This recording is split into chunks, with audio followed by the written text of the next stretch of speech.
began by hiding grandmother's spectacles whenever she took them off. I'm sure I put them down on the dressing table, she grumbled. A little later, they were found, balanced precariously on the snout of a wild boar, whose tufted and mounted head decorated the veranda wall. Being the only boy in the house, I was at first blamed for this prank, but a day or two later, when the spectacles disappeared again, only to be discovered hanging from the wires of the parrot's cage, it was agreed that some other agency was at work. Grandfather was the next to be troubled. He went into the garden one morning to find all his prized sweet peas snipped off and lying on the ground. It was then Uncle Ken's turn to suffer.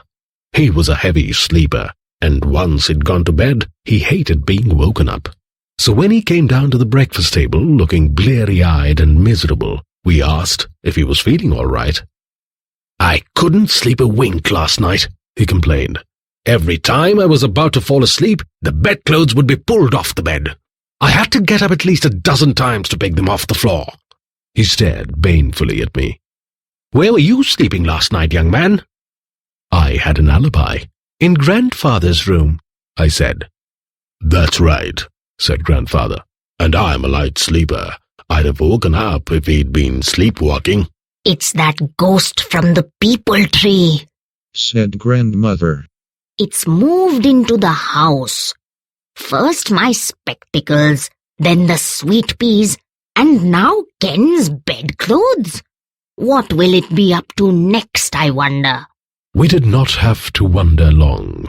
There followed a series of disasters. Vases fell off tables.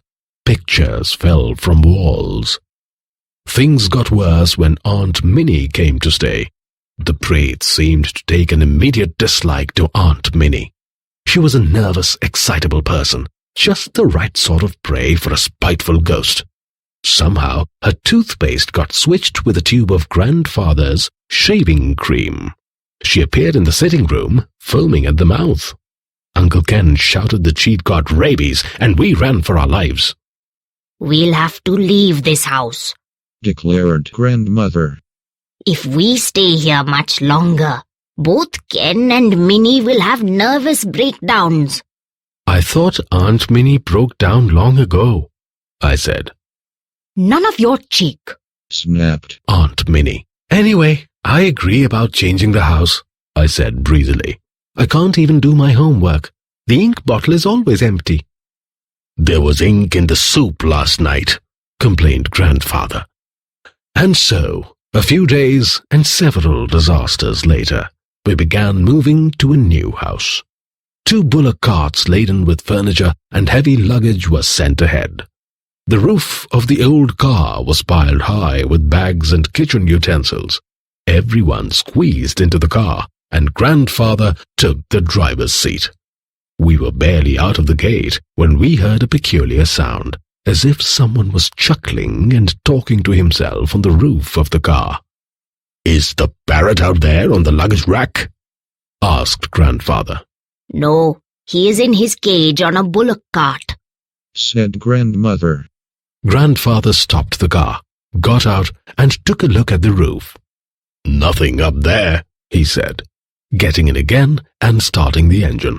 "I'm sure I heard the parrot talking."